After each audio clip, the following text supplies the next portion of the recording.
This is CBJ in 30, presented by Telhio Credit Union. Find out more and open an account online at telhio.org. Now here's your host, Bob McElligott. Hockey is back.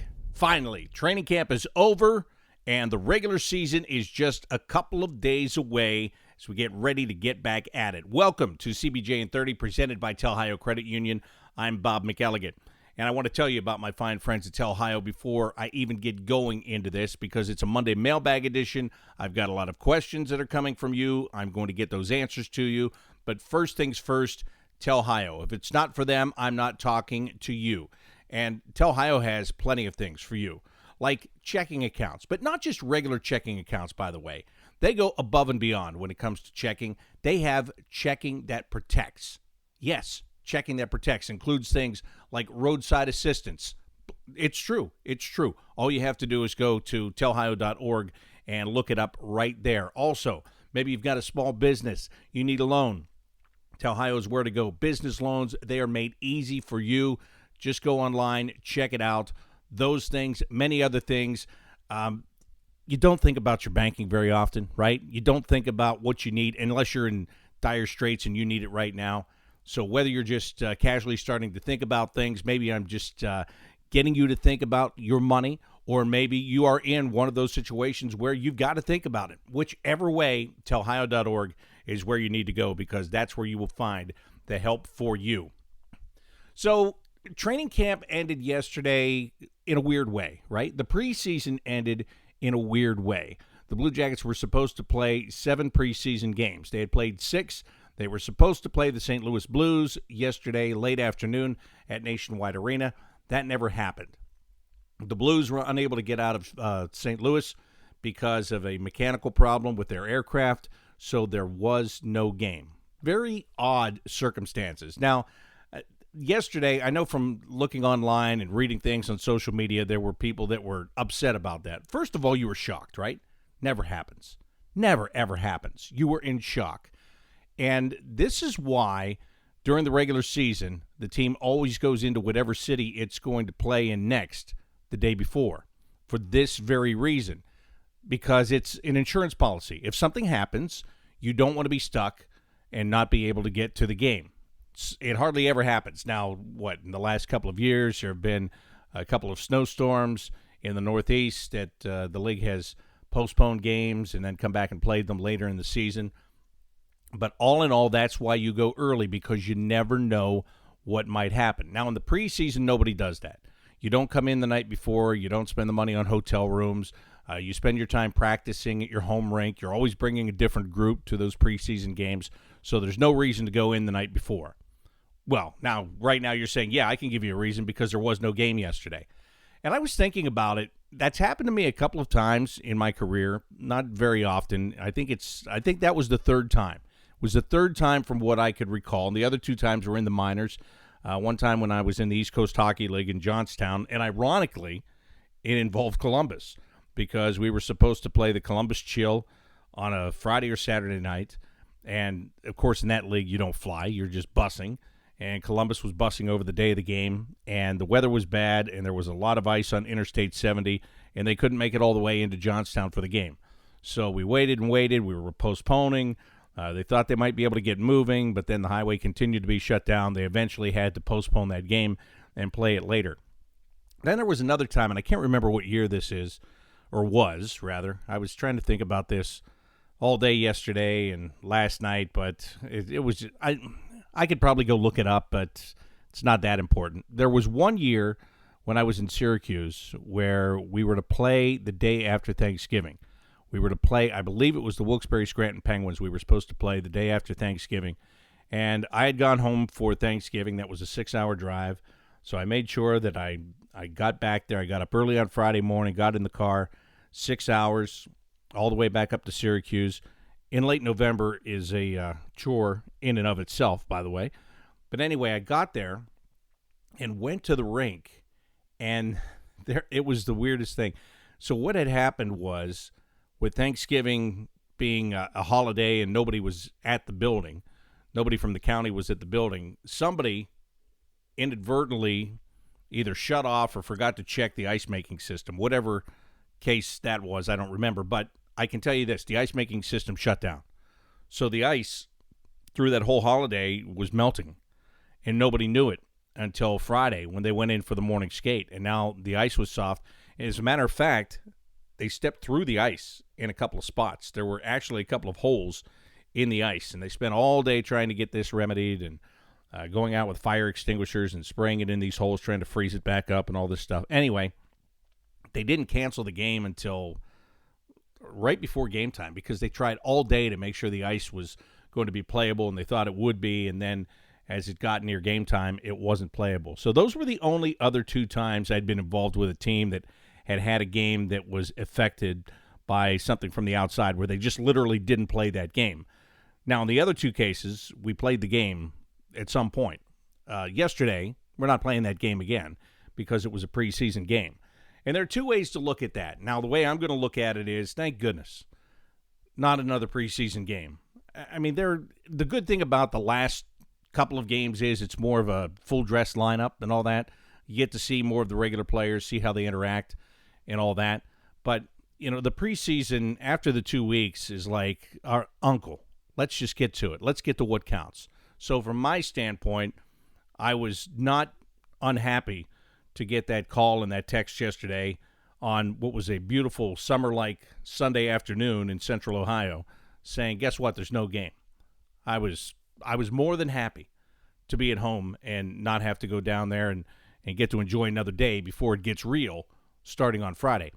But on the other hand, from your standpoint, you were probably mad.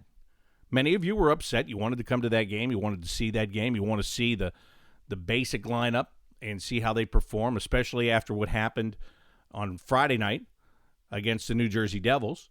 You wanted to see that. And I understand that. I get it. And you're absolutely right. And the coaches, I'm sure, wanted to see players playing one more game. And some players that haven't played much in the preseason probably wanted to get one more game under their belts to get tuned up for Toronto on Friday. So I get all of that. Just a weird circumstance, very weird circumstance. It was like the preseason ended and you weren't sure if it was over, right? It was, well, we're supposed to be doing this, but now we're not doing this. But it's still over. But as of today, the mindset shifts and it changes, and the final rosters will be set by tomorrow at 5 o'clock, and you'll know what the team is, and they'll know what the team is, and then as the week goes on, we'll figure out what the lineup's going to be for Friday night, and then get going on Friday, and then right back at it on Saturday in Pittsburgh. So now is when everybody locks in. No matter how the preseason ended, this is how everybody locks in, or this is where everybody locks in. Now, I will say this. The one bad thing about not playing that game yesterday, whether you win or lose that game, if you play it, ending on that sour note, being shut out by New Jersey on Friday night, I don't like that. I don't like that. And I'll tell you what, Corey Schneider was really good in that game. That was the Corey Schneider of old. No matter what the Blue Jackets put on him, he found a way to stop it. So I will give him that. But you've got your lineup in there. You've got a lot of power play time. You come up with 0. Your regular offense at 5-on-5, you come up with 0. You only lose 2-0. You give up 2 goals, but you didn't get any. And, of course, that is a concern for many people going into the regular season is where's the offensive production going to come from? And when your last game that you play in the preseason, you wind up with 0, that leaves you not feeling too good. But those are preseason games, and that goaltender was really good. And that goaltender is battling because he used to be the starter there, and he might be the starter there, but he's got a young guy pushing him, so he might not be the starter, and he's got to give every great performance that he can and the opportunities that he gets. So you ran into that, and again, he was good. So I'm not saying that it's, really sound the alarm that you got shut out in a preseason game, but there were some elements there that bring concern. And that leads me into your questions that you have sent me on Twitter at BobbyMacSports, and I'll get right to them and go at it right now, starting with 2 questions. These are very similar, so I'm going to read them both and then I'll answer them. And the first one is from C. Straight, who says, what's your greatest concern for the Blue Jackets going into the season? Mine is the anemic power play. The other question is from Jay Alexanders, who says, what is your biggest worry for the team this year? For me, it's second-line center. Hard to trust Alexander Wennberg after 2 pretty rough years. Super excited for puck drop on Friday night. So these 2 questions have a common denominator, and it is Alexander Wennberg. And I have some more Wennberg stuff here later, so I'm not going to get into him specifically. But I understand the concern about him. Actually, so for Jay, when I get to the Wennberg question, I'll have more on that. But, again, they are kind of one and the same, the power play and Wennberg. Wennberg in the power play. Alexander Wennberg is going to have to be a bigger part of the power play. He's going to have to not only run it and distribute the puck from the half wall, he's got to shoot the puck. And the power play in general, I understand why there's concern, because during the preseason, it was still a concern. Emil Bemstrom scored a power play goal in the first minute of the first preseason game.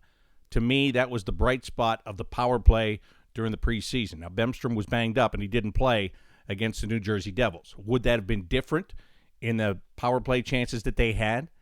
I mean, they had, I think it was 0 for 4 they were on the power play, and at 2 times for spans of 45 and 49 seconds, they had a 5-on-3, and they got nothing out of it. Would his shot make a difference on that power play? I hope so, because it appears as though they're expecting that shot to be there all year. So that makes sense, both of those questions. But they're also asking me what is my biggest concern. And quite frankly, despite not getting any goals on Friday, to me, the biggest concern on this team is who is going to stop the puck consistently. Now, I saw very good things out of both guys in training camp, mostly out of Jonas Korpisalo, which makes me feel good because for Jonas, this should be his job. But he doesn't just get it handed to him because somebody else left. He still has to earn it. He's still facing a guy that has a wealth of potential, that has just come into the organization, just come into the league, looking to make a name for himself, all of those things. It's a battle. But I'm glad that when he played during the preseason, that he played the way that he did. I'm glad that he had the showings that he did, because that's the way a guy that's been here for 3 years should look. And if he is going to be the guy that plays most of the time and he's going to make stops, look at the Jersey game. He stopped 2-on-0. He stopped a dead-on breakaway by Taylor Hall. He made a great save in the crease, reaching behind him with his stick and keeping the puck out of the net. And the naysayer would come back at me and say, yeah, but Taylor Hall's first goal, the first goal of that game, was one that he probably should have stopped. And maybe you're right. But that's goaltending. That's how it is, right? That there are some days where there are shots that you go, man, should have had that one. And then there's spectacular ones on the other end. Doesn't matter. But that's still my concern. My biggest concern with this team, and it will be until somebody proves me wrong, is the goaltending going to be consistent? That's all. You don't need a superstar like you've had for the past 7 years. You just need good hard work and consistency and good team defense in front of that guy. But that is always, to me, going to be where it goes back to. Who's going to stop the puck?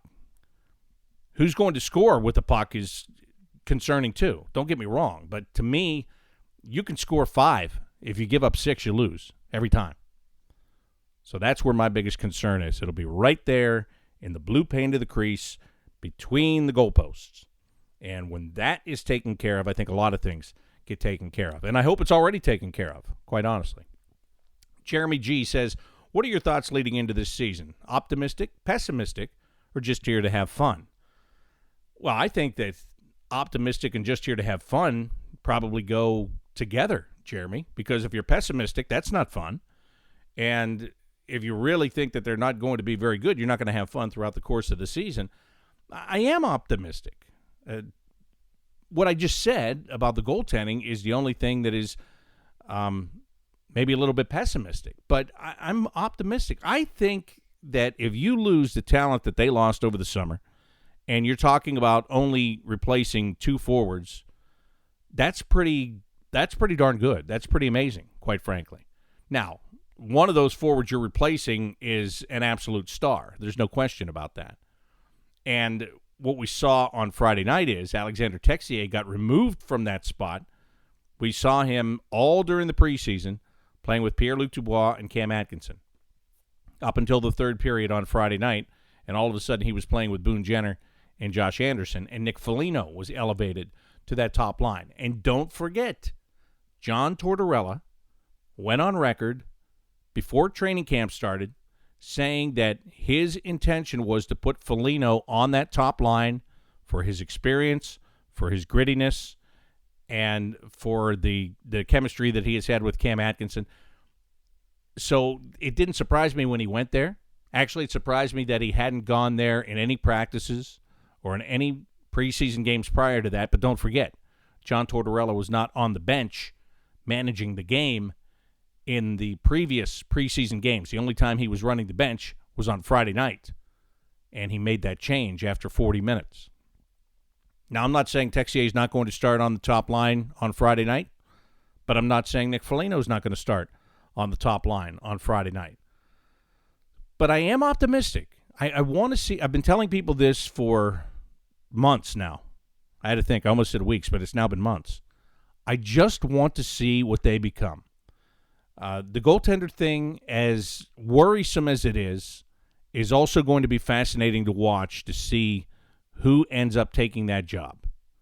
Is it going to be Jonas Korpisalo, or is he going to eventually get passed up by Elvis Merzlikins when Elvis starts to figure things out a little bit better? To me, that's fascinating to watch. I haven't thought about that for years because it was always the same guy, and you knew who it was going to be. So that's going to be a fascinating competition. Watching Texier and Bemstrom trying to become a part of this group is going to be fascinating. Watching Sonny Milano to see if he can finally stick in the NHL is going to be fascinating to watch. And there will be other things along the way. Those are the things I know about coming into it. So I'm optimistic. I don't think they're going to be as bad as many people think they're going to be. And with that being said, you look at the first two games, Toronto and Pittsburgh, back-to-back. That's not ideal. It's not ideal by a long shot. So, it's I don't want you to be panicked. A week from today, if things don't go well, I don't want you to be absolutely panicked and be sending me panic questions. I just want you to step back and breathe and watch them figure it out. They'll figure it out. Now, you hope they do it within the time frame they need to and all that stuff, but they'll figure it out, and that's why I'm optimistic, because I think it's going to be fun to watch. I'm going to watch this from a totally different perspective this year. There is no expectation. Well, let me rephrase that. Yes, we all expect this team to get back to the playoffs. But, last year when you come in with that roster, you expected them to be tremendous. Now, I expect them to be good. I expect them to challenge. I expect them to be in the playoffs. But I'm just watching it a little bit differently. I hope you know what I mean on that. And if you don't know what I mean, just watch it as it develops. And I think over the course of time, you'll get it. You'll get what I'm trying to say to you. Kyle Van Fleet has the Wennberg question. How has Alexander Wennberg looked this preseason? Kyle, I think he's looked pretty good. Okay? Now, fantastic. Ready to take a big step back to where he was 3 years ago. I don't know about that. But he looks better. One of the things that really looks better about Alexander Wennberg is he has shot the puck a lot during this preseason. He has not shied away from putting the puck toward the net and on the net. And that has got to be something that he does day in and day out. We've talked about it. You're probably sick and tired of me talking about it. During games for the last 3 years, I've talked about it. I've asked John Tortorella about it a million times in the past 3 years. He's got to shoot the puck. He's got a great shot. He's got to shoot it. Now, he's playing on a line with Nyquist and Bjorkstrand, and Oliver Bjorkstrand for sure is a shooter. But they're going to, you know how this league works.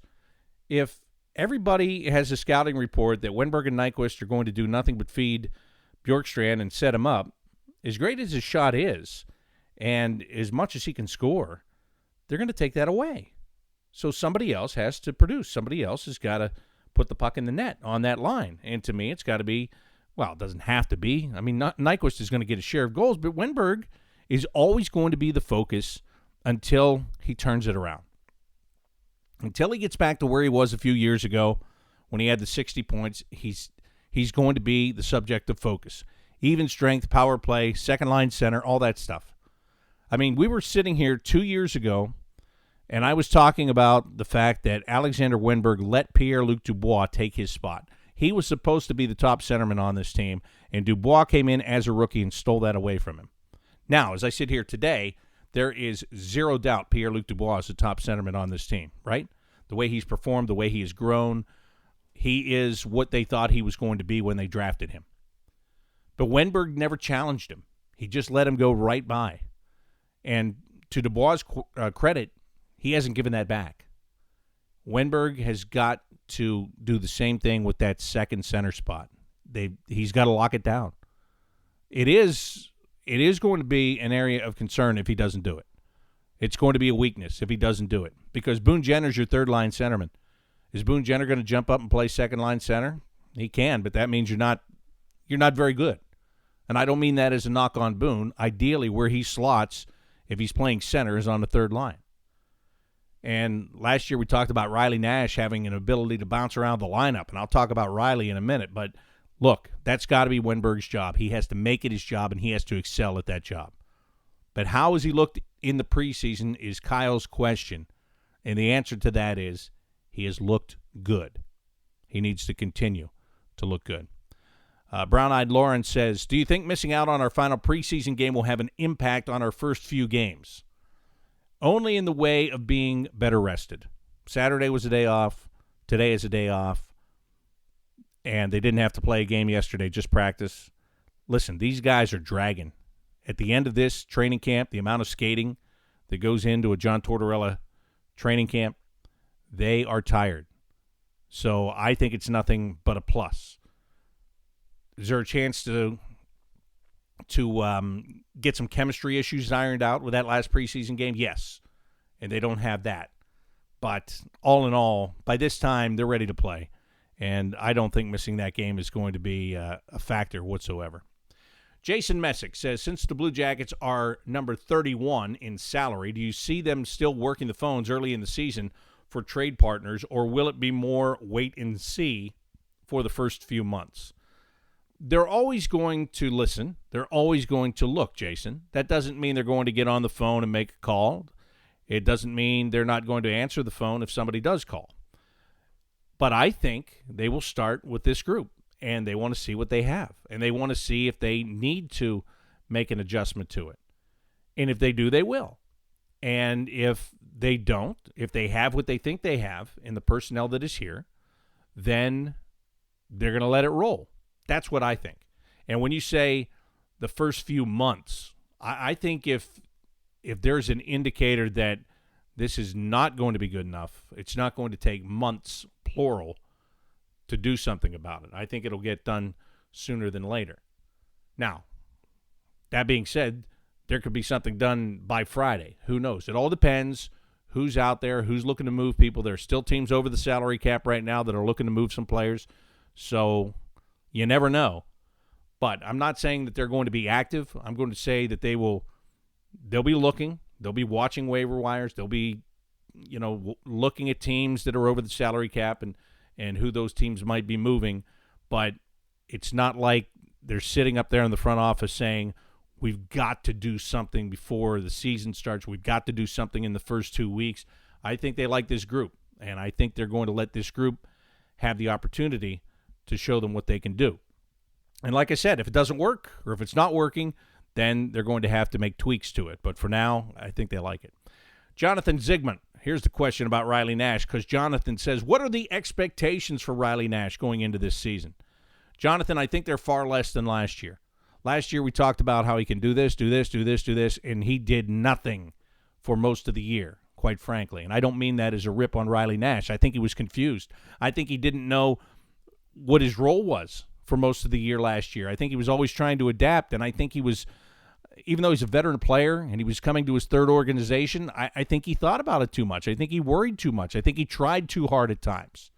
And then, late in the season, they found the role for him as the fourth-line centerman. And then during the playoffs, he excelled at that role. And then he got hurt, and the Blue Jackets weren't the same after he got hurt. So Riley Nash comes into this camp, and they're saying you're going to center the fourth line. And the beauty about the fourth line now in the NHL is it's not just bangers and crashers. It's not just fighters that can do that, but they can't play the game. It is a scoring line now.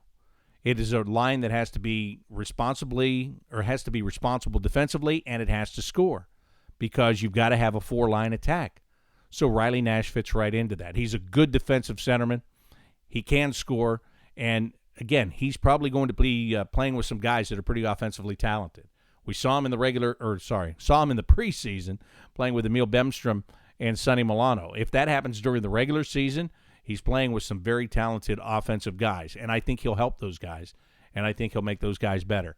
So I like where Riley Nash is. I like that they have a role for him. I like that he embraces the role, and I loved him in the playoffs last year, and I like what I've seen of him so far in the preseason this year. Kevin Bailey says, let me preface my question with this statement. I have the utmost confidence in Jonas Korpisalo, but with that being said, what is Elvis Merzlikins' biggest challenge going into his first season in the NHL as a backup goaltender? Will it be adjusting to the smaller rink or the lack of games? It'll be the lack of games. Again, if he is a backup, there is no guarantee that they're not going to split these guys a la the Carolina Hurricanes last year and the New York Islanders last year. Don't just think that because Korpisalo had a better preseason than Merzlikins did, that all of a sudden Korpisalo is going to play 60 games and Elvis is going to play 21 games. Don't think that, because I think it's going to be the better guy who's ever rolling. I think is going to get it. I think it's going to be definitely going to be a hot hand season, is what I think. Now, for Merzlikins, yes, adjusting to the smaller rink, the angles, have talked about that ad nauseum. To me, that's over. You've done it long enough now. You've played preseason games. You've been in practices. That's enough. That excuse is out the window, okay? Don't forget, the last preseason game Elvis played was his best one, and he looked like an NHL goalie in that one. So if he is not playing as many games, that will be his biggest challenge because he's used to being the man, okay? And again, these two, and they've got to figure it out because there's no safety net at that position. That's something I neglected to talk about earlier, which is the reason why I still worry about that a little bit more. There's no safety net. There's no veteran goaltender that has played for years in the NHL and had NHL experience, not even in Cleveland, not even in the minors. Is there a guy that you can bring up and help out? It's all young. They're all young goalies and inexperienced goalies, quite frankly, all around, up and down. So these guys got to figure it out. But I don't go penciling Merzlikins in to be a backup right off the bat because I think they're both going to play more than you and I think that they are. Christopher Jenkins says, Jacob Lilia or Marco Dano? I would assume that Sonny Milano gets a roster spot due to the fact he has to go through waivers. But with the injury to Dubinsky, would it make sense to keep Lilia potentially on a fourth line with Nash and Bemstrom, seeing as he has some chemistry with Emil? Well, that's a fair point. They played together in Europe, so they know each other very well. I'll just tell you, your first question, Lilia or Dano, I can answer that very easily. And there are many of you that are going to cringe when I answer it. Lilia. Marco Dano's back. Hey, okay, it's a great story. I don't dislike the kid whatsoever. He had a little stretch here years ago, and many of you fell in love with him. And that's okay. You're a fan. You're allowed to fall in love with him. I watched what happened. There was a time in that span when he was playing so well, he was healthy scratch for 3 straight games because he wasn't back checking and he wasn't doing the defensive part of the game, okay? Everybody forgets about that. You just remember, he was going great. He's playing with Hartnell and they were scoring. And okay, yeah. That was a long time ago. And he might do it again. And he's here to have the opportunity to do it again. But when he left, he went to Chicago, and then he went to Winnipeg, and then he went to Colorado, and he's played in the minor leagues. And look, Lilia hasn't played a single NHL game. I'll give you that. But I'll tell you the difference between the two during the preseason. Every time Jacob Lilia was dressed, I noticed Jacob Lilia in the games. Whether he was scoring or he wasn't, I noticed him. He would do something that would make him noticeable. Marco Dano, he did have a good play on a Lilia goal in St. Louis, but there were far more noticeable plays to me from number 15 during the preseason than there were from number 56 during the preseason. And again, if Dano were to stick here and he plays well, that's great. That's a bonus. That's awesome. Don't get me wrong. I'm not saying he stinks and he belongs in the minors and doesn't deserve another shot. I'm not saying any of that. I'm just answering the question. Lilia or Dano, from what I saw over the past 2 weeks, I'd take Lilia. Finally, Andy Alfred. Who was your biggest surprise this preseason? Who should we be excited to see this season? And it's good to have you back. Looking forward to hearing you this season. Thank you for that, Andy. I appreciate that. Biggest surprise, I think Lilia is the guy. I didn't know anything about this guy, 26 years old, coming over, saying that, hey, I can play European hockey over here. I think I can play in the NHL. Okay. Knock yourself out, kid. Go for it. Well, he did. He did. That was my biggest surprise. And again, I knew nothing about him. The scouts don't get surprised because they've seen him play. But for me, I was surprised. Who should you be excited to see? I think Texier. I think he's going to be the most exciting guy. I really do. I just, the way he carries himself, what he did last year when he got a chance to play, what he's done during the preseason, save for the third period the other night when he got moved to a different line. I think you should be very excited about seeing him. And if if Elvis turns out to be an NHL goalie and a real go-to guy this year, I think you should look forward to seeing that too, because with the personality that he brings with him, oh, what fun that could be. What fun it could be. Thanks for your questions. I appreciate it, as always, and I'll do it again next Monday. Listen, here's the programming schedule for the week, okay? So you've got to pay close attention to this. It's a big week. It's opening week. Hockey is back, all that stuff. By the way, with the hockey is back, as you're going around town, you're going to see signs this week that hockey is back. That is for sure. Some different things are going to be going on all around town. There are going to be some chances for you to win some things that are coming up. Make sure you go to BlueJackets.com or check the Blue Jackets app for all of those little things that are going to be happening around town that gives you a chance to get something cool and maybe even be there on Friday night when the Blue Jackets take on the Toronto Maple Leafs at 7 o'clock. Our broadcast schedule this week goes like this. Tomorrow, Jody Shelley and I have a season preview show. It'll be at 7 o'clock on the flagship station of the Blue Jackets Radio Network, 97.1 The Fan.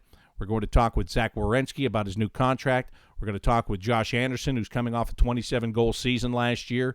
We're going to just talk about the team in general, kind of like I did here, but Jody and I will go over it, get his perspective on all of that. That will be tomorrow night, which is Tuesday, October 1st, 7 o'clock, 97.1 The Fan. We'll post it on our CBJ Radio SoundCloud page as a podcast after the fact. Wednesday night, 7 o'clock, Jody and I are back on The Fan for the Inside Edge in the regular spot on Wednesday evenings. And then, of course, on Friday, it'll be the Blue Jackets and the Toronto Maple Leafs, 7 o'clock puck drop at Nationwide Arena. All the festivities start outside at 3 o'clock in the afternoon with the Plaza Party. The players will walk the blue carpet into the arena. All of that on Friday. A huge week. Absolutely huge week. Oh, and by the way, I'll have another CBJ in 30 for you on Friday, getting ready for Friday night's game too, because we go to the 2 times a week. But so we've got 2 CBJ in 30s. We've got a season preview show on Tuesday. We've got the Inside Edge on Wednesday. There's going to be plenty for you there. And if there's not enough there and you need something else, you can always send me a tweet at Bobby Mac Sports. That's going to do it for today's edition of CBJ in 30, presented by Tel Hayo Credit Union. Until next time, I'm Bob McElligott saying so long.